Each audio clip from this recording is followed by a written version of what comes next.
الله الرحمن الرحيم الحمد لله رب العالمين والصلاة والسلام على رسوله النبي الكريم وعلى آله وصحبه أجمعين أما بعد فأعوذ بالله من الشيطان الرجيم بسم الله الرحمن الرحيم وتقلبك في الساجدين صدق الله مولانا العظيم وبلغنا رسوله النبي الكريم الأمين إن الله وملائكته يصلون على النبي يا أيها الذين آمنوا صلوا عليه وسلموا تسليما السلام عليك يا رسول الله وعلى آلك وأصحابك يا سيدي يا حبيب الله السلام عليك يا سيدي يا رب العالمين وعلى آلك وأصحابك يا سيدي يا خاتم النبيين. اللہ رب العزت جل وعلا کا کروڑ شکر ہے کہ اس کریم نے ہم سب کو ماہ مقدس ماہ ربیع الاول شریف کی پہلی نشست میں حاضری کی سعادت نصیب فرمائی. اللہ تعالیٰ جل وعلا ہم سب کا حاضر ہونا اور اس کی توفیق سے جو کلمات خیر بیان کیے جائیں سماعت کیے جائیں وہ کریم اپنی بارگاہ اقدس میں قبول و منظور فرمائے. یقیناً وہ لمحات اللہ کی بارگاہ میں بڑے ہی محترم ہیں کہ جن لمحات میں بندہ بیٹھ کر اللہ کی رضا کے لیے علم سیکھے اور پھر علم کی وہ جس میں رسول اکرم صلی اللہ علیہ وسلم کی شان عظمت اور آپ پر ایمان کے لحاظ سے تکمیل کے جو پہلو ہیں ان کو سیکھنے کے لیے بیٹھنا یقیناً یہ بڑا مبارک عمل ہے. اللہ تعالیٰ جل وعلا کی بارگاہ میں دعا ہے کہ وہ کریم ہمارا بیٹھنا اپنی بارگاہ میں قبول فرمائے اور جو بیان کیا جائے اس کو سمجھ کر اور اس پر عمل کرا ہونے کی توفیق عطا فرمائے. آمین. آج انشاءاللہ عزیز ہم آپ کے سامنے رسول اللہ صلی اللہ علیہ وسلم کی شانوں میں سے ایک شان آپ کے والدین کریمین کا مومن ہونا یہ بیان کریں گے. اس سے پہلے کہ میں آپ کے سامنے رسول اکرم صلی اللہ علیہ وسلم کے والدین سیدنا عبداللہ اور سیدہ آمنہ رضی اللہ تعالی عنہما ان دونوں کا تذکرہ پیش کروں. قرآن مجید فرقان حمید سے ایک اسلوب قرآن کا ایک انداز آپ کے سامنے رکھنا چاہتا ہوں. اس کی روشنی میں پھر انشاءاللہ ہم آگے بڑھیں گے اور دیکھیں گے کہ اللہ تعالیٰ جل وعلا نے اپنے خاص مبارک جو افراد ہیں خصوصاً انبیاء علیہ السلام ان کے لحاظ سے کیا انداز اپنایا ہے. یہاں یہ بات بنیادی طور پر تمہیدی اعتبار سے سمجھ لیں کہ انبیاء کرام علیہ السلام جس زمانے میں جلوہ فرما ہوئے تو اس زمانے کے اندر اخلاق کے اعتبار سے اپنے علم اپنے شرف اپنی عقل اپنے فضل کے اعتبار سے وہ اس وقت کی جملہ افراد سے سب سے نمایاں ہے. اور جہاں تک تعلق ہے ہمارے آقا صلی اللہ علیہ وسلم کا تو آپ جملہ انبیاء علیہ السلام کے جو اخلاق عالیہ ہیں جو جزوی طور پر سبھی انبیاء علیہ السلام کو عطا کیے گئے ہیں اللہ تعالیٰ نے وہ سارے کے سارے سرکار کی ذات میں اکٹھے فرما دیے. اور پھر ہمارا یہ بھی ایمان ہے کہ جتنے بھی انبیاء علیہ السلام اس کائنات میں جلوہ فرما ہوئے وہ سارے کے سارے انسانوں میں سے رب ذوالجلال جل وعلا وہ افراد وہ انبیاء علیہ السلام جن کو خاص طور پر اپنی قدرتوں کا مظہر بناتا ہے. ویسے تو ہر نبی علیہ السلام اللہ تعالیٰ جل وعلا کی شانوں کے مظہر ہیں لیکن جن کو خاص طور پر اللہ تعالیٰ جل وعلا اپنی اس قدرت کا کسی بھی شان کا مظہر بناتا ہے تو اس کے لیے اللہ تعالیٰ خاص اہتمام فرماتا ہے. اب میں آپ کو جو مثال آپ کے سامنے رکھنے جا رہا ہوں یہ سیدنا عیسیٰ علیہ السلام کی والدہ صاحبہ ان کے ایک مثال ہے. ان کا نام حضرت سیدہ مریم سلام اللہ علیہا ہے. پارہ نمبر 3 سورہ آل عمران. اس میں اللہ تعالیٰ جل وعلا ان کے اس معاملے کا تذکرہ فرماتا ہے. آپ دیکھیے کہ قرآن مجید فرقان حمید میں جہاں اللہ تعالیٰ نے نماز ہے، روزہ ہے، حج ہے، زکوٰۃ ہے، جہاد ہے، خیرات ہے، اس طرح دوسرے معاملات ہیں، حقوق کے جو انسانی ہیں ان کا اللہ تعالیٰ نے تذکرہ فرمایا ہے، وہیں پر اللہ تعالیٰ جل وعلا کے یہ جو مبارک بندے ہیں ان کا جو ان کی شان کے لحاظ سے جو انداز ہے، اگر ہم اس کو سمجھ لیں تو آج کے اس دور کے اندر جتنے بھی جھگڑے ہیں یا جتنے بھی وہ پہلو کے جس میں ایک 1.5 ٹین کی مسجد بنا کے بیٹھ جانا اور پھر اس طرف چل پڑنا، وہ ساری کی ساری چیزیں ختم ہو جائیں. اب دیکھیے حضرت سیدنا عیسیٰ علیہ السلام کی والدہ صاحبہ، قرآن مجید میں صرف انہی کا تذکرہ نہیں آیا بلکہ عیسیٰ علیہ السلام کی نانی صاحبہ کے اخبار ان کو بھی رب تعالیٰ نے بیان فرمایا. پارہ نمبر 3 ہے، سورہ آل عمران ہے اور اس کی آیت کریمہ نمبر 36-37 ہے. حضرت سیدہ مریم رضی اللہ تعالی عنہا کی امی جان حضرت عیسیٰ علیہ السلام کی نانی صاحبہ، انہوں نے اللہ کی بارگاہ میں منت مانگی، اے اللہ مجھے بیٹا عطا فرما، میں اس بیٹے کو تیرے گھر کے لیے اس وقت جو مسجد اقصیٰ تھی بیت المقدس شریف اس کے لیے وقف کروں گی. انہوں نے یہ منت مانی. رب ذوالجلال جل وعلا نے ان کو بیٹے کی بجائے بیٹی عطا فرمائی. انہوں نے اللہ کی بارگاہ میں عرض کیا، مولا میں نے بیٹے کا تذکرہ کیا تھا. رب ذوالجلال نے قرآن مجید میں جواب دیا، واللہ اعلم بما وضعت، اللہ خوب جانتا ہے جو کچھ اس نے جنا. اور ساتھ ہی فرمایا ولیس الذکر کالانثی، کہ تمہارے زمانے میں جتنے بھی بیٹے ہیں ان میں سے کوئی بھی اس بیٹی جیسا نہیں. اب کس کا تذکرہ ہے؟ حضرت سیدہ مریم رضی اللہ تعالی عنہا، ان کے لحاظ سے بیان کیا جا رہا ہے کہ اس زمانے میں جتنے بیٹے ہیں وہ اس بیٹی جیسے نہیں. پھر آگے رب تعالیٰ فرماتا ہے کہ جب انہوں نے یہ سن لیا تو پھر شکوہ کرنے کی بجائے ان کے لیے دعا کی اور یہ الفاظ بولے، وَإِنِّي سَمَّيْتُهَا مَرْيَمَ، کہ میں نے اس کا نام مریم رکھا. اب بیٹی کا نام ہے اور اتنا اہتمام کیا جا رہا ہے کہ میں نے اس کا نام مریم رکھا. ساتھ ہی وَإِنِّي أُعِيدُهَا بِكَ وَذُرِّيَّتَهَا، میں اسے اور اس کی اولاد کو تیری پناہ میں دیتی. اب یہ حضرت مریم کی والدہ حضرت مریم کے لیے دعا کر رہی ہے کہ میں اس کو میں تیری پناہ میں دیتی ہوں. اب ساتھ ہی رب تعالیٰ جل وعلا نے اگلی آیت کریمہ میں بیان فرمایا کہ انہوں نے رب کی پناہ میں دیا، اللہ نے ان کو قبول فرمایا. اس کو رب تعالیٰ فرماتا ہے فَتَقَبَّلَهَا رَبُّهَا بِقَبُولٍ حَسَنٍ، تو اسے اس کے رب نے اچھی طرح قبول کیا. اب یہ کس کو قبول کیا جا رہا ہے؟ حضرت مریم کو. وَأَنبَتَهَا نَبَاتًا حَسَنًا، اور اسے پروان چڑھایا اچھے طریقے سے. اب دیکھیے حضرت مریم کے لحاظ سے اتنا اہتمام کیوں کیا جا رہا ہے؟ آخر وجہ کیا ہے؟ وجہ حضرت مریم کی ذات نہیں ہے، وجہ آگے جو حضرت عیسیٰ علیہ السلام میں پیدا ہونا ہے ان کے وطن سے، اس کے لحاظ سے حضرت مریم سلام اللہ علیہا ان کے لحاظ سے اتنا اہتمام کیا جا رہا ہے. کیونکہ حضرت مریم جو ہے حضرت عیسیٰ علیہ السلام ان کو اللہ تعالیٰ نے اپنی قدرتوں کا مظہر بنانا تھا اور خاص ایک قدرت کے لحاظ سے ان کو تخلیق کرنا تھا. تو اس کے لحاظ سے اللہ نے پہلے حضرت مریم سلام اللہ علیہا ان کے لحاظ سے باقاعدہ اہتمام کیا کہ ان کو ایک تو قبول ہونا یہ بیان فرمایا. اس کا مطلب یہ ہے کہ شرف قبولیت. حضرت عیسیٰ علیہ السلام کی والدہ صاحبہ حضرت مریم سلام اللہ علیہا ان کو اللہ تعالیٰ نے اپنی بارگاہ میں خاص شرف قبولیت بخشا اور ساتھ ہی وہ انبتها پروان چڑھایا.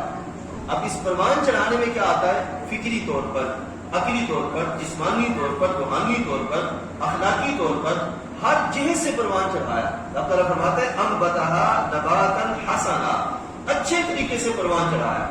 تو یہ ہے اب ان کو کیوں پروان چڑھایا جا رہا ہے، ابھی میں اس کی وضاحت آپ کے سامنے رکھتا ہوں.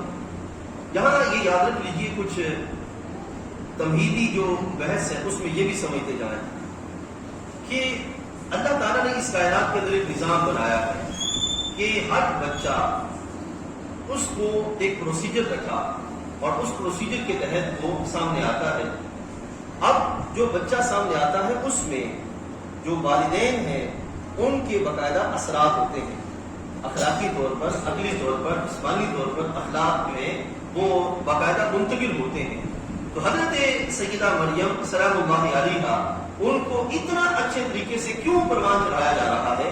کیونکہ آگے جو پیدا ہونے والی شخصیت ہے وہ حضرت عیسیٰ علیہ السلام ہے، اور عیسیٰ علیہ السلام جو اللہ کے نبی پیدا ہونے ہیں تو ان کی ولادت جس ذات سے ہونی ہے اس ذات کو ایسا صحیح طریقے سے پروان چڑھایا گیا کہ ذات اقدس عیسیٰ علیہ السلام پر کسی طریقے سے کوئی بدگمانی، بدکلامی یا کوئی ایسا معاملہ نہ اٹھے ان کی ذات کے لحاظ سے جس سے شرف نبوت میں کوئی مسئلہ بن جائے. ٹھیک ہے نا، شرف نبوت کے لحاظ سے یہ کوئی کیفیت بن جائے. اب یہ ایک میں نے آپ کے سامنے محض مثال رکھی ہے حضرت عیسیٰ علیہ السلام اور ان کی والدہ صاحبہ کے لحاظ سے. رب ذوالجلال جل وعلا نے چونکہ عیسیٰ علیہ السلام کو پیدا کرتا تھا تو عیسیٰ علیہ السلام کے سبب اللہ نے عیسیٰ علیہ السلام کی والدہ صاحبہ کو زمانے کی بہترین عورت فرماتے ہوئے ان کی بہترین چناؤ کر کے بہترین طریقے سے انہیں پروان چڑھایا تاکہ جناب عیسیٰ علیہ السلام کی ولادت میں کسی طرح کی کوئی کمی باقی نہ رہ جائے. اب یہاں سے ہم دیکھتے ہیں یہ ایک استدلال ہے اور مثال بیان کی گئی کہ دیکھیے اگر حضرت عیسیٰ علیہ السلام کو تخلیق کرنا ہے، اللہ تعالیٰ اتنا اہتمام فرما رہا ہے، تو جب سید الانبیاء کو تخلیق کرنا تھا، کوئی مثال میں نے عرض کی کہ اگر جب سید الانبیاء کو تخلیق کرنا تھا تو اس کے لحاظ سے جو بی بی صاحبہ جنہوں نے آپ کی ماں بننا تھا، آپ کی والدہ بننا تھا، کیا اس کے لحاظ سے کوئی چناؤ نہیں تھا؟ کیا اس کے لحاظ سے کوئی ایسی کیفیت نہیں تھی کہ ان کے لحاظ سے اللہ تعالیٰ اہتمام فرماتا، چناؤ کرتا، انتخاب کرتا، ان کو فکری، عقلی، جسمانی طور پر پروان چڑھاتا اور پھر ان کو کائنات کے اندر حضرت محبوب علیہ السلام کی والدہ بننے کا شرف عطا فرماتا؟ لہٰذا یہ ایک مثال ہے جو میں نے آپ کے سامنے یہاں پہ رکھی ہے. اب یہاں پر محبوب کریم علیہ السلام کے فرامین وہ بھی سنتے چلے جائیے، کیونکہ حضرت عیسیٰ علیہ السلام بغیر باپ کے اس کائنات میں آئے. یہ ہمارا عقیدہ ہے. اللہ تعالیٰ قادر مطلق ہے، وہ چاہے تو باپ کے بغیر بچے کو تخلیق فرمائے، چاہے تو بغیر ماں باپ کے فرد کو تخلیق فرمائے. یعنی کہ حضرت آدم علیہ السلام وہ بغیر ماں باپ کے تخلیق ہوئے اور حضرت عیسیٰ علیہ السلام بغیر باپ کے تخلیق ہوئے. رب ذوالجلال جل وعلا کی قدرت ہے، وہ جیسا چاہتا ہے سو فرماتا ہے. ٹھیک ہے نا، اس کے عمل میں کسی کو کوئی دخل نہیں اور اس کو کوئی مجبور نہیں کر سکتا، وہ اپنی قدرت کا جیسے چاہے اظہار فرمائے. اب یہاں پر ذرا سنتے چلے جائیے ہمارے حبیب علیہ السلام کی ذات اقدس. آپ کے لیے دو پہلو ہیں سننے اور سمجھنے کے لحاظ سے. ایک یہ ہے کہ ہمارے نبی علیہ السلام جتنے بھی انبیاء علیہ السلام تشریف لائے سبھی کو جزوی طور پر جو جو اخلاق عالیہ عطا کیے گئے وہ سارے کے سارے اکٹھے کر کے ذات مصطفیٰ علیہ السلام میں جمع فرما. اب جیسے میں نے ایک قول یہ بھی میں نے بیان کیا کہ جو بچہ ہوتا ہے وہ اپنے والدین کے اسرار و رموز، اس کے اخلاق کا وارث ہوتا ہے. اب یہاں پہ دو چیزیں، ایک یہ ہے کہ سرکار کے والدین ایسے تھے کہ ان کے سبب اللہ نے سرکار کو اخلاق عالیہ عطا فرمایا. ایک طریقہ سوچنے کا یہ ہے، اور دوسرا سوچنے کا طریقہ یہ ہے کہ چونکہ سرکار نے تشریف لانا تھا، اللہ نے سرکار کی برکت سے آپ کے والدین کو اخلاق عالیہ عطا فرمایا. بات سمجھ آئے؟ اہل سنت و جماعت کا طریق یہ ہے کہ کسی کے سبب سرکار میں شرف نہیں سمجھنا بلکہ سرکار کے سبب کسی میں شرف سمجھنا. یعنی کہ اس ذات میں جو شرف ہے وہ سرکار کے سبب ہے. ٹھیک ہے، اسی طریقے سے جو والدین کریمین حضرت آدم علیہ السلام سے لے کر حضرت رسول اللہ صلی اللہ علیہ وسلم کے ابا جی حضرت سیدنا عبداللہ اور والدہ صاحبہ حضرت سیدہ آمنہ رضی اللہ تعالی عنہا آپ تک جتنے بھی والدین ہوئے، ٹھیک ہے نا، اس کو آپ نے ابھی جو میں نے آپ کے سامنے بات بیان کی کہ ایک یہ ہے کہ چونکہ یہ سارے کے سارے شرف والے تھے اس واسطے سرکار بھی شرف والے ہوئے. اور دوسرا پہلو کیا ہے، کیونکہ سرکار نے تشریف لانا تھا اس لحاظ سے سرکار کی برکت سے اللہ نے ساروں کو شرف والا بنایا. ٹھیک ہے، یہ ہے وہ انداز جو کہ اہل سنت و جماعت کا ہے. اب یہاں سے سمجھتے جائیے یہ بھی ہمارے حبیب علیہ السلام نے خود اس بات کو بیان فرمایا. چونکہ ہمارا موضوع ہے والدین، ہم اسی کی طرف بڑھیں گے. یہ حدیث ترجمہ سن لیجیے. محبوب کریم علیہ السلام نے ارشاد فرمایا، رب ذوالجلال جل وعلا نے ایک تو سرکار نے اپنا نسب خود بیان فرمایا میلاد کی صورت میں، اس کو انشاءاللہ پھر کبھی بیان کریں گے، لیکن جو خاص یہ پہلو بات آپ کے سامنے رکھنی ہے، سرکار تو عالم صلی اللہ علیہ وسلم نے ارشاد فرمایا کہ مجھے ہر زمانے کے اندر دو چیزوں سے میں محفوظ رہا، یعنی کہ وہ لوگ جن کو سرکار کے والدین بننے کا شرف حاصل ہونا تھا ان تک یہ دو چیزیں نہیں آئیں، حضرت آدم علیہ السلام سے لے کر حضرت عبداللہ تک۔ اب سرکار کے والدین یعنی کہ حضرت آدم سے لے کر حضرت عبداللہ تک انبیاء بھی رہے، غیر نبی بھی رہے۔ انبیاء علیہ السلام کی شان تو براؤ برا ہے، جو غیر نبی تھے ان کا تذکرہ بھی کیا گیا۔ بابو علیہ السلام نے فرمایا کہ آدم علیہ السلام سے لے کر حضرت عبداللہ رضی اللہ تعالی عنہ تک مائی صاحبہ ہوں یا والد محترم ہوں، ہر دو کو رب ذوالجلال نے ان دونوں چیزوں سے محفوظ رکھا۔ اور وہ دونوں چیزیں کیا ہیں؟ سرکار نے ارشاد فرمایا، ایک ہے کہ آدم علیہ السلام سے لے کر میرے ابا جی تک ہر فرد کو سرکار نے ماں ہو یا باپ ہو شرک سے محفوظ رکھا، یعنی کہ سرکار کے جو والدین کریمین ہیں ان میں کبھی شرک نہیں آیا۔ اب یہاں آپ سمجھ سکتے ہیں کہ جہاں سرکار دو عالم صلی اللہ علیہ وسلم کا نور اقدس جلوہ فرما ہو تو وہاں کی شرک کیسے آ سکتا ہے؟ حضرت سیدنا صدیق اکبر رضی اللہ عنہ کی والدہ صاحبہ، انہوں نے کبھی بھی بت کو، جب بھی حضرت صدیق اکبر ان کے وطن میں تھے بت کے سامنے جاتی تو کبھی بھی یہ ان کو بت کے سامنے جھکنے نہیں دیتے تھے۔ کیوں؟ حضرت صدیق اکبر خود محبوب علیہ السلام کی قربت خاص میں عالم ارواح میں بھی رہے، اس لحاظ سے جو شرف وہاں میسر آیا تو اس کی برکتیں کہ جب وہ آپ کے وطن میں تھے تو مائی صاحبہ جب جاتی تو ان کو جھکنے نہیں دیتے تھے۔ ایسے ہی حضرت علی مرتضیٰ کی بھی یہ شان ہے کہ ولادت سے لے کر اور آخری وقت تک، اور پھر آپ جب اپنی مائی صاحبہ کے وطن میں تھے آپ کی والدہ صاحبہ نے کبھی ایسا معاملہ نہیں کیا، تو جب آپ کے صحابہ کی یہ شان ہے تو سرکار کی کیا شان ہوگی؟ تو نور اقدس جن جن جو ہے وہ سلبوں میں رہا، جن جن رحموں میں رہا، جہاں سے انتقال کا سلسلہ ہوتا آیا تو کبھی بھی ایسا معاملہ نہیں ہوا کہ کسی بھی مقام پہ شرک ہوا ہو۔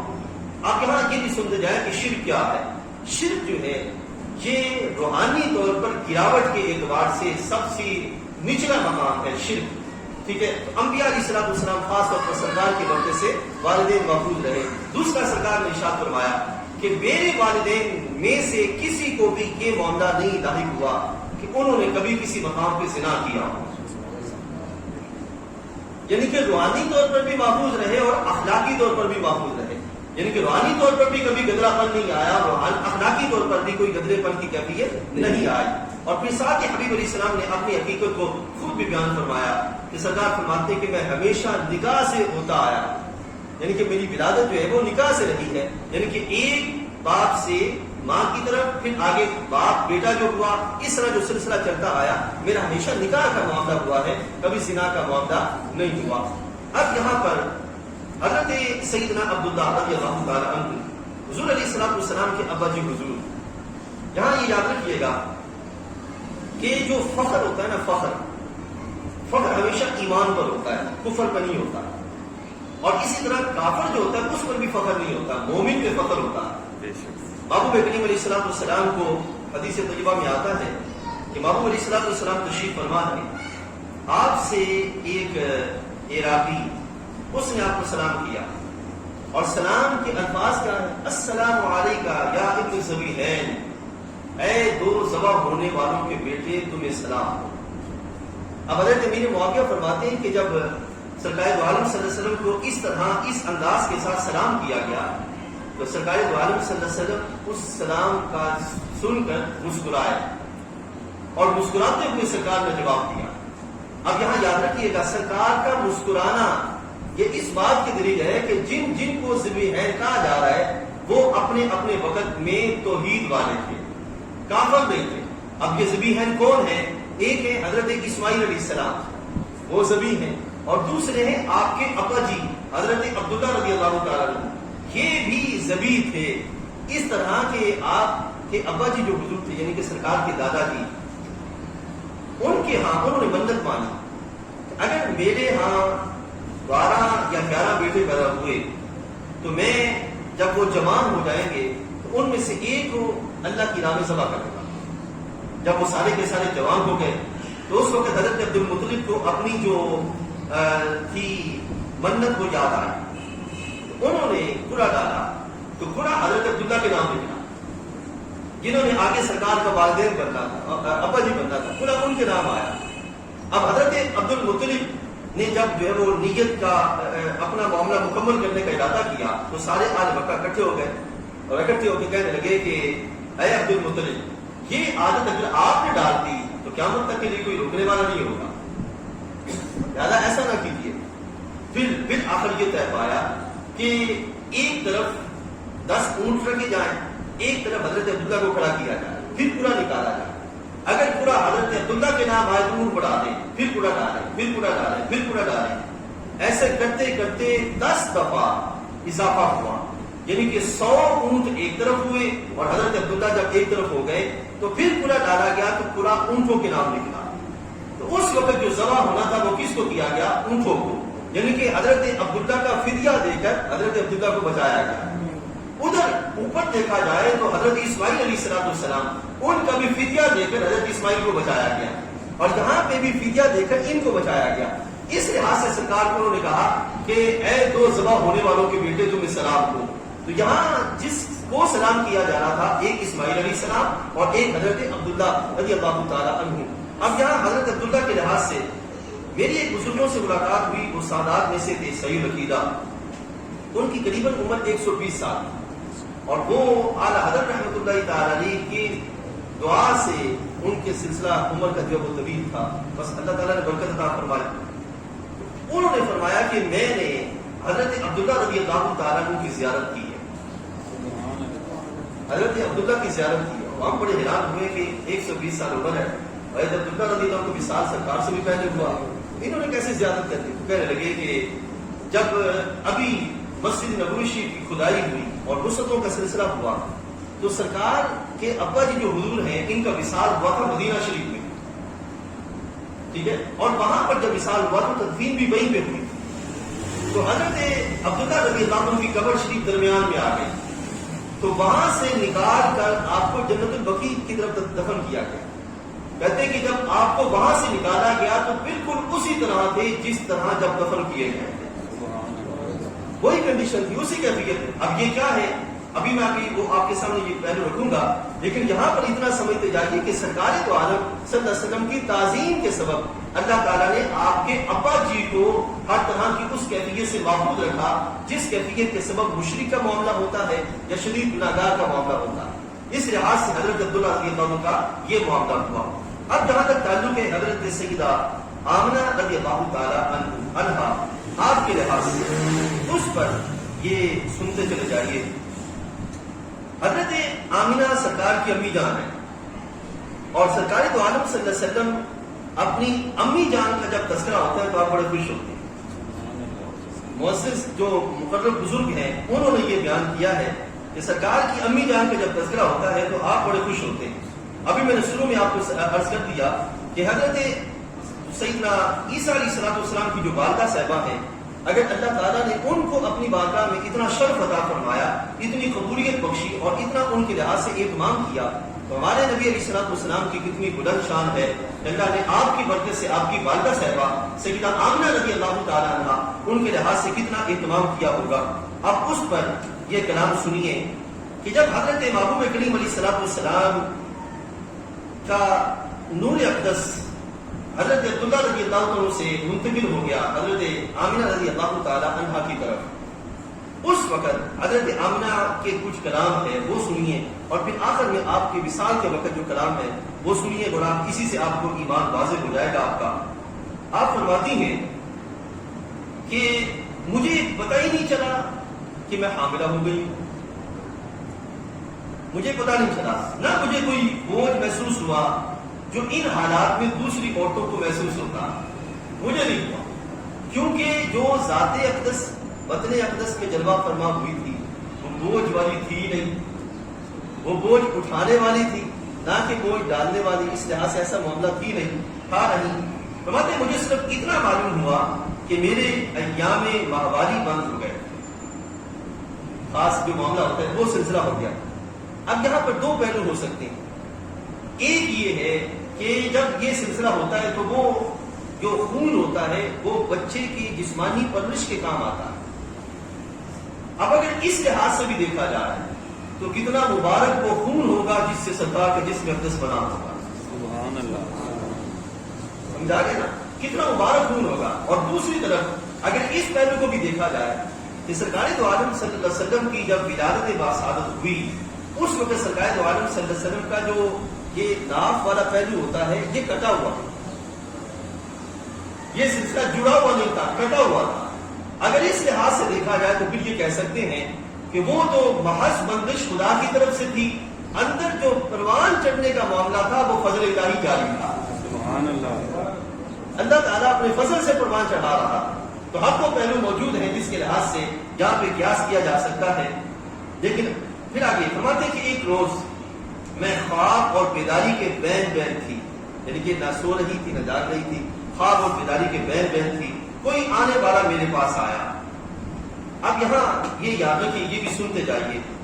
اللہ کے نبی علیہ الصلوۃ والسلام جب اپنے جو مائیں ہوتی ہیں ان کے وطن میں آتے ہیں تو سب سے پہلے رب ذوالجلال جل وعلا ان کو اس بات پر مطلع فرماتا ہے کہ آپ کے وطن میں جو ہے وہ اللہ کا نبی ہے. ان کو پتہ چلتا ہے.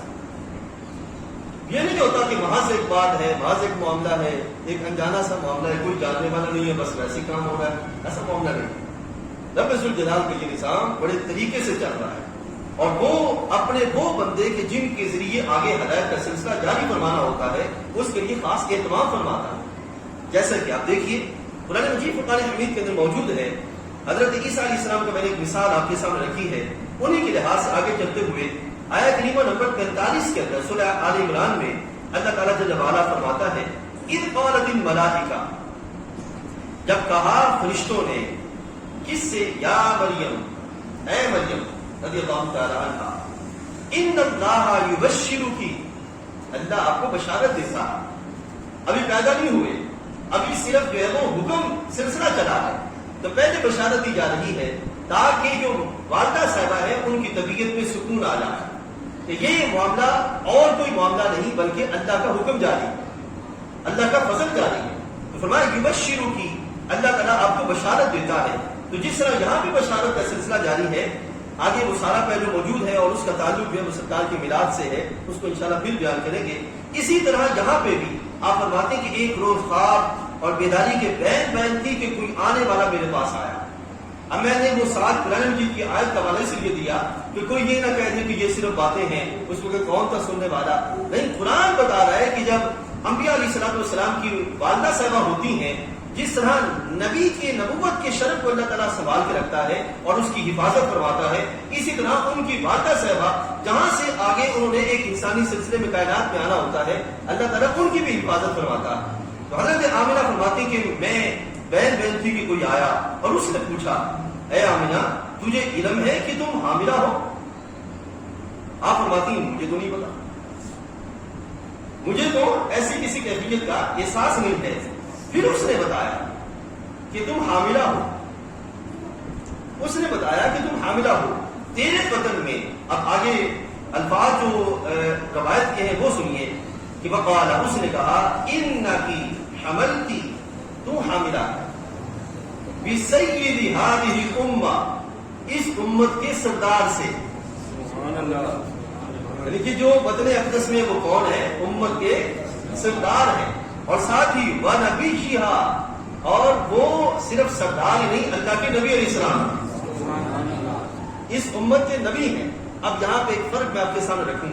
بعض احباب ہمارے ان کو جب صحیح پتہ نہیں ہوتا وہ یہی کہتے نظر آتے ہیں, یار وہ بھی نماز پڑھتے ہیں, ہم بھی نماز پڑھتے ہیں, وہ بھی جو ہے وہ یہ کرتے ہیں, ہم بھی یہ کرتے ہیں, تو ان میں اور ہمارے میں فرق کیا ہے؟ اب دیکھیے پچھلے اسی جمعہ کی بات ہے, میں نے اخبار جب ہفتے کے دن پڑھا, بادشاہی مسجد کے خطیب ان کا باقاعدہ تصویر تھی اور بتایا گیا اور وہ یہ کلام کر رہے ہیں کہ 12 ربیع الاول بڑا مبارک مہینہ, بڑا مبارک دن ہے کہ اس دن سرکار کی بعثت ہوئی, اور سرکار کی بعثت ساری انسانیت کے لیے خیر و بھلائی ہے. میں نے سوچا کہ اس میں کوئی شک نہیں ہے کہ یہ سرکار کی بعثت کا دن ہے, لیکن بعثت سے پہلے سرکار کی ولادت کا دن ہے. بعثت سے پہلے سرکار کی ولادت کا دن ہے. اب یہاں یہ یاد رکھیے گا، ایک ہے بعثت نبوی، ایک ہے اعلان نبوت، اب آسان لفظوں میں اعلان نبوت، اور ایک ہے عطائے نبوت. ایک ہے اعلان نبوت، ایک ہے عطائے نبوت. یہ مانتے ہیں سرکار کی شان کو اعلان نبوت سے. ہم کہتے ہیں نہیں، تب سے مانو جب سے رب نے شان عطا فرمائی. سبحان اللہ.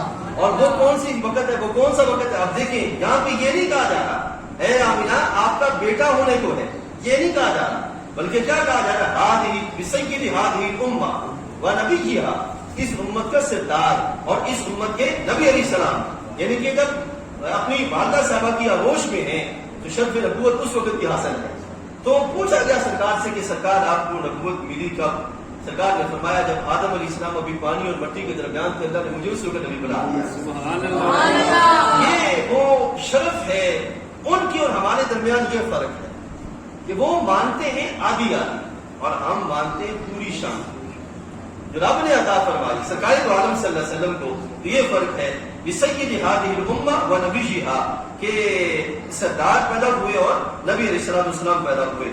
اب ساتھ ہی آپ نے سنا کہ حضرت سیدہ مریم رضی اللہ تعالی عنہا ان کی والدہ صاحبہ ان کو اللہ کی پناہ میں دیتی ہیں. اعیدھا بک و ذریتھا، میں ان کو اے اللہ تیری پناہ میں دیتی ہوں. اسی فرشتے نے فرماتی ہیں حمل کے ایام بڑے آرام سے گزرے، کوئی مسئلہ نہیں ہوا، بڑے آرام سے گزرے. جب وقت پورا ہو گیا تو وہی فرشتہ جس نے مجھے پہلی خبر دی تھی وہ آیا اور اس نے مجھے آ کے کہا قولی اعیدہ بالواحد من شر کل حاسد. اس نے کہا کہ اے آمینہ کہو کہ میں اللہ واحد کی پناہ مانگتی ہوں ہر اس شخص سے جو حاسد ہے، حاسد کے شر سے میں اللہ کی پناہ مانگتی ہوں. اب اس سے پتہ چلا کہ حضرت آمینہ رضی اللہ تعالی عنہا کتنی پاکیزہ تھیں، اخلاق کے اعتبار سے، فکر کے اعتبار سے، عقل کے اعتبار سے، معاملات کے اعتبار سے. رب ذوالجلال کے فرشتے ان کو سکھا رہے ہیں کہ تم اللہ کے شر سے، اللہ کی بارگاہ سے حاسدین کے شر سے پناہ مانگو. اس انداز سے انہوں نے پناہ مانگنے کا اہتمام کیا. اور پھر آخر میں یہ بات بھی سنتے جائیے کہ حضرت آمینہ رضی اللہ تعالی عنہا آپ جب سرکار دو عالم صلی اللہ علیہ وسلم کا وصال ہوتا ہے، اس وصال کے وقت حضرت آمینہ رضی اللہ عنہ کا جب وصال ہوتا ہے، اس وصال کے وقت حضرت آمینہ کے پاس تھے حضرت رسول اللہ صلی اللہ علیہ وسلم جن کی عمر شریف تھی اس وقت بالکل 6 سال، تقریباً 6 سال کا دور ہے. اور اس دور میں حضرت آمینہ رضی اللہ تعالی عنہ کا وصال ہوتا ہے.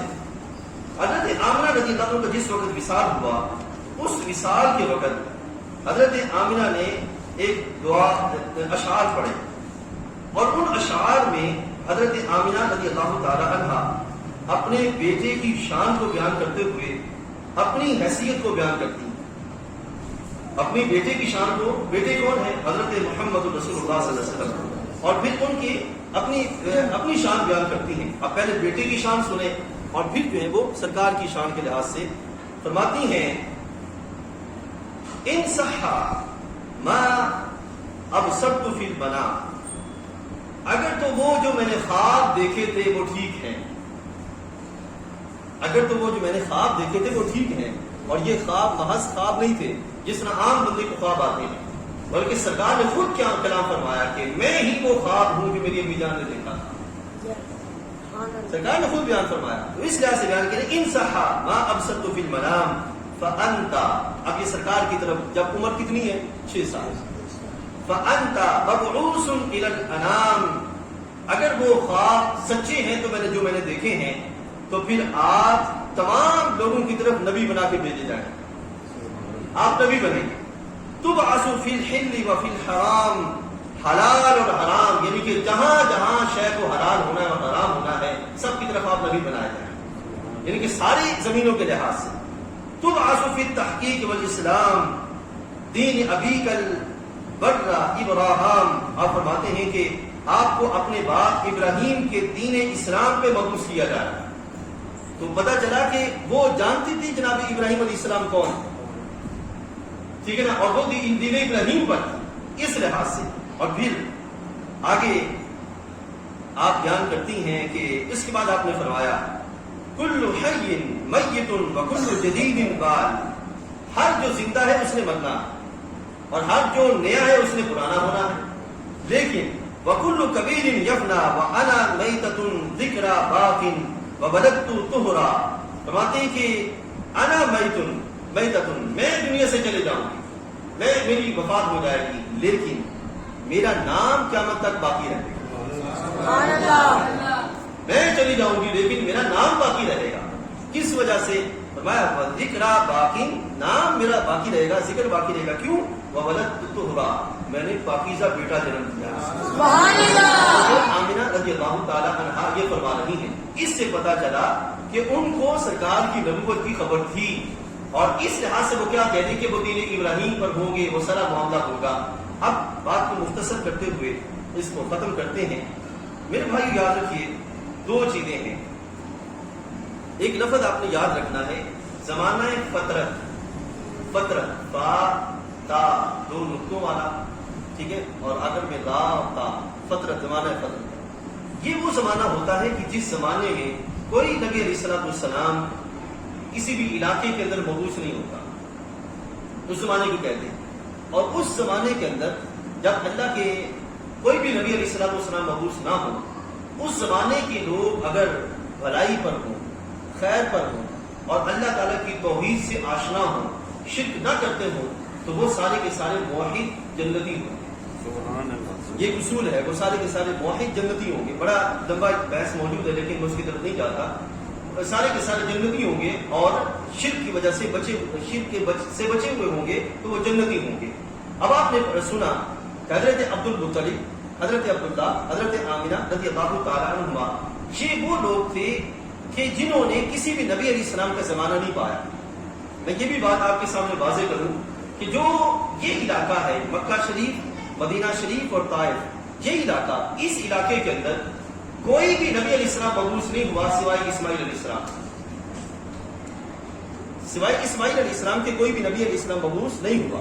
اور جب اتنا طویل عرصہ ہو اور سرکار کے جتنے بھی والدین ہیں، یعنی کہ اسماعیل علیہ السلام کی اولاد ہے، وہ سارے کے سارے ان علاقوں میں رہے، یہاں سے باہر نہیں گئے، کیونکہ ملک شام کا علاقہ ہے، اردن کا علاقہ ہے. یہ جو فلسطین کے علاقے ہیں، ان علاقوں کی طرف انبیاء علیہ السلام رہے ہیں، لیکن جو ہے وہ ان علاقوں کی طرف، یہ جو مدینہ شریف، طائف اور حجاز کا علاقہ ہے، مکہ کا علاقہ، ان علاقوں کے اندر اللہ کے نبی علیہ السلام مبعوث نہیں ہوئے. اور میں نے اصول بیان کر دیا کہ جب ان علاقوں میں اللہ کے نبی علیہ السلام مبعوث نہیں ہوئے تو پھر ان علاقوں میں وہ لوگ جو کہ ایمان، جو اللہ کی توحید کے قائل تھے اور شرک سے محفوظ رہے، آل اسلام علماء کا یہ عقیدہ ہے کہ وہ سارے کے سارے جنتی ہیں. اس اصول کے لحاظ سے بھی اگر دیکھا جائے، ویسے تو حدیث طیبہ میں نے بیان کر دی، اس اصول کے لحاظ سے بھی دیکھا جائے تو آپ کے والدین نے سرکار کے زمانہ نہیں پایا نبوت کا. اس لحاظ سے وہ سارے کے سارے کیا ہیں؟ توحید کے قائل تھے اور جنتی تھے. یہ میرے بھائیوں آج ہم نے جو سرکار دو عالم صلی اللہ علیہ وسلم کے والدین شریفین کے لحاظ سے بیان کیا، اس میں استدلال کیا قرآن مجید سے اور حدیث طیبہ سے، اور اختصار کے ساتھ آپ کے سامنے رکھا کہ سرکار دو عالم صلی اللہ علیہ وسلم کے والدین شریفین، میں آپ کو یہ بات واضح کروں، بہت ہمارے پڑوسی میں رہنے والے احباب، وہ سرکار کی والدین کو نعوذ باللہ مشرک کہتے نہیں تھکتے، مشرک کہتے نہیں تھکتے. ہمارے لوگ تو بڑے بھولے والے ہیں نا، وہ مشرک کہتے نہیں تھکتے. اس چیز کا ہمیں احتیاط کرنی ہے. یہ پیغام آپ ان تک بھی پہنچائیں کہ اذیت ہوگی سرکار کو. اذیت کس کو ہوگی؟ سرکار کو اذیت ہوگی. جو سرکار کی والدین پہ زبان تان دراز کرے گا، آپ کو کافر کہے گا، اذیت سرکار کو ہوگی. اور جو سرکار کو اذیت دے گا، کئی ایسے واقعات موجود ہیں کہ جو بندہ سرکار کے والدین کو مشرک ثابت کرنے کی طرف چل پڑا، وہ خود ذلیل ہو گیا. سمجھا گیا؟ کیونکہ رب تعالیٰ فرماتا ہے ان الذین یؤذون اللہ ورسولہ لعنہم اللہ فی الدنیا والآخرہ، جو اللہ اور اس کے رسول کو اذیت دیتے ہیں دنیا اور آخرت میں ان پر لعنت ہو. تو اس لعنت کے سبب وہ بندے، کئی دفعہ ایسا ہوتا ہے کہ ایمان سے ہاتھ دھو بیٹھتے ہیں. اگر کسی بندے کو بالفرض ایمان پہ کوئی دلیل نہ ملے تو پھر بھی اس کو لازم ہے کہ وہ سرکار کی نسبت کے سبب ان کو شان والا سمجھے، ان کو عزت والا سمجھے، ان کو عظمت والا سمجھے، ٹھیک ہے. اگر ان کے ایمان پہ کوئی کلام نہیں کرنا چاہتا تو نہ کرے، لیکن پھر بھی سرکار کے نسبت کے سبب سرکار کے والدین کریمین کے لحاظ سے جو شان ہے اس کو ہمیشہ باقی رکھے، کیونکہ سرکار کی جو تعظیم ہے اس میں یہ پہلو بھی داخل ہے کہ جس طرح سرکار کو ہم نے عزت والا ماننا ہے اور یہ ایمان ہے، تو سرکار کے والدین کو بھی عزت والا تسلیم کیا جائے. یہ ایک اصول ہے جو آپ نے اپنے ذہن میں باقی رکھنا ہے.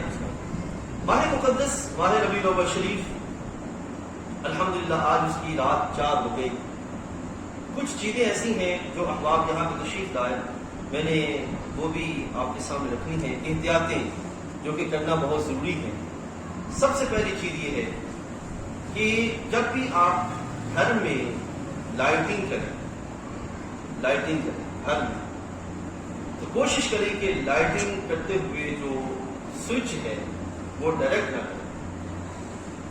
بجلی میں حکومتی جو میٹر ہے اس میں ڈائریکٹ نہ کریں. کیوں؟ اس لیے کہ آپ عمل صالح کر رہے ہیں، اور اگر عمل صالح ہو حرام کی بنیاد پر تو وہ تو قبول ہی نہیں ہے.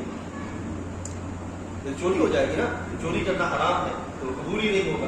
اس لحاظ سے اگر لائٹنگ کرنی ہے تو اس کو اپنا جو میٹر ہے اس میں لگایا جائے، تاکہ جو ہے وہ تھوڑا بہت اگر روزانہ کی بیس پہ آپ چلانا چاہتے ہیں 2-3 گھنٹے چلائیں پھر بند کر دیں، نہ ساری رات چلانا.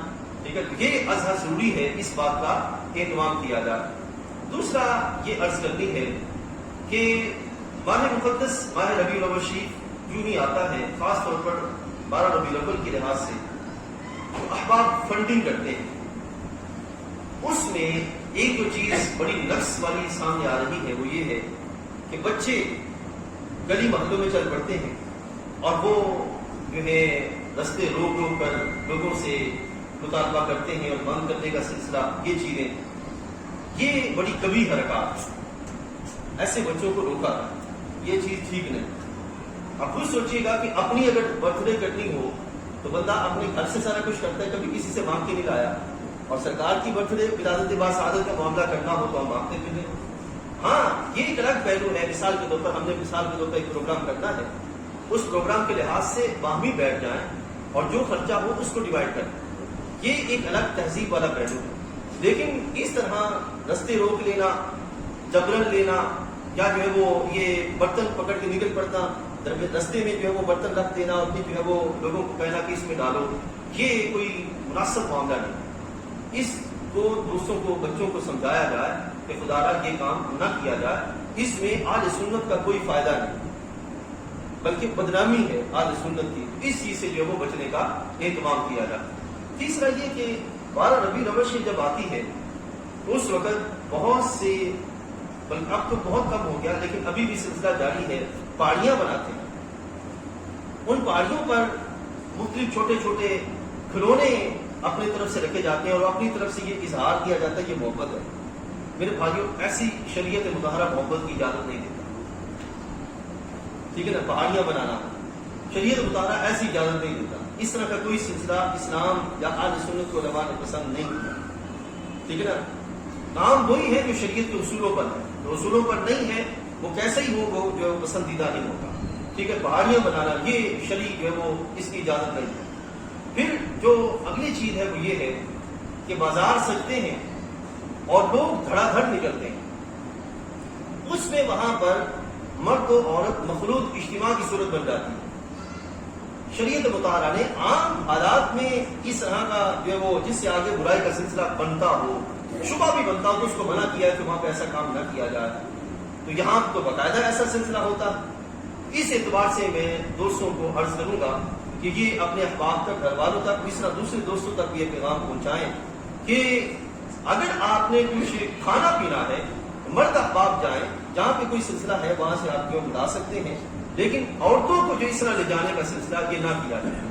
ٹھیک ہے، اس طرح کی جو ہے وہ کبھی حرکات اس کو جو ہے وہ بند کیا جائے. پھر 12 ربیع الاول کی رات اور دن بہت سے احباب ڈیک لگا کے اپنے گھروں کے باہر بیٹھ جاتے ہیں اور سارے محلے کو انہوں نے جو ہے وہ تنگ کیا ہوا ہوتا. میلاد شریف اس چیز کا نام ہے. اگر آپ نے نعت شریف سننی ہے تو آپ احباب خود سن لیں، اپنے تک رکھیں. ہاں اگر آپ نے آواز اونچی کرنی ہے تو اتنی ہو کہ کسی کو تنگ نہ کرے. میراج شریف میں حقوق کا بھی خیال رکھنا ہے جو سرکار نے بیان فرمایا، یہ بھی ازحد ضروری ہے، اس چیز کا بھی جو باقاعدہ اہتمام کیا جائے۔ اسی طریقے سے میرے بھائیوں، میراج شریف میں ہمارے دو صحابہ ساری رات، جب خاص ولادت کی رات ہوتی ہے، ساری رات باہر بیٹھے رہیں گے، ساری رات باہر بیٹھے رہیں گے اور صبح فجر کی نماز نہیں پڑھیں گے، سو جائیں گے، پھر عین 12-1 بجے اٹھیں گے، کپڑے تازے پہن کر، نئے پہن کر، پھر باہر گلیوں گلیوں میں گھومیں گے اور گھوم کے آ کر جی یہ 12 ربیع الاول ہو رہی ہے۔ سرکار تو عالم صلی اللہ علیہ وسلم کی شان یہ تو نہیں ہے ہم ان کی شان کی آڑ میں ایسے معاملات شروع کر دیں جو سرکار کو پسند نہیں ہے۔ یہ 12 ربیع الاول کا معاملہ یہ بھی اس ضمن میں نہیں آتا، ٹھیک ہے۔ جو احباب لنگر تقسیم کرتے ہیں ان کے لیے بھی گزارش ہے کہ لنگر تقسیم کرتے ہوئے یہ انداز اپنائیں کہ لنگر زمین پہ نہ گرے، رزق کی بے ادبی ہے، ٹھیک ہے۔ لنگر جنہوں نے کھانا ہے وہ اتنا لیں جتنا ان کو جو ہے وہ آسانی ہو، پورے شاپر 2-3 شاپر لینا اور پھر باہر گلیوں میں پھینک دینا، کیا یہ رزق کی بے برکتی نہیں ہے؟ ٹھیک ہے نا۔ اس طرح یہ ساری چیزیں یہ شریعت مطالعہ نے ناپسند کی، ٹھیک ہے۔ یہ چند ایک چیزیں تھیں۔ ایسے ہی جو کرنے والے کام ہیں میں آپ سب کو اس کی طرف دعوت دیتا ہوں، کوشش کیجیے اپنے گھروں میں درود و سلام کی مجالس سجائیں۔ سبحان اللہ۔ جو کرنے والا کام ہے اپنے گھروں میں درود و سلام کی مجالس سجائیں، ٹھیک ہے نا۔ بھلے وہ 10 منٹ کی ہوں، 20 منٹ کی ہوں، جتنی بھی ہوں، سب احباب وضو کر کے بیٹھ جائیں، اجتماعی طور پر درود و سلام پڑھیں، جو آپ کو آتا ہے وہ آپ پڑھنے کا اہتمام کریں، دیکھیں اللہ کتنی برکت عطا فرماتا ہے، ٹھیک ہے۔ دوسرا، کوشش کریں اپنے گھر میں سرکار کی سیرت پر مستند جو کتاب ہے وہ لائیں، اس کو پڑھنے کا اہتمام کریں، اپنے گھر میں اپنی بچوں کو سرکار کی سیرت سنائیں۔ آپ یقین جانیے حضرت عبداللہ بن سلام حضور کے صحابی ہیں، پہلے یہودی تھے، ان کا واقعہ ایمان لانے کا بڑا عجیب ہے۔ مختصراً یہ سرکار جب ہجرت فرما کے مدینہ شریف تشریف لے گئے نا تو پورا مدینہ شریف عمر آیا سرکار کی زیارت کے لیے۔ بعد ایسے بھی لوگ تھے جو صرف سوال جواب پوچھنے کے لیے آتے، اگر انہیں جواب مل جاتا تو جن کی قسمت میں تھا ایمان لے آتے، جن کی قسمت میں نہیں تھا ایمان نہ لاتے۔ حضرت عبداللہ بن سلام بھی ان میں سے آئے تھے یہودیوں کے بہت بڑے عالم، آ کے خاموشی سے بیٹھ گئے، صبح سے لے کر شام تک بیٹھے رہے۔ شام کو جب سب چلے گئے تو سرکار نے پوچھا کہ آپ بھی آئے تھے، کچھ پوچھنے کا سلسلہ؟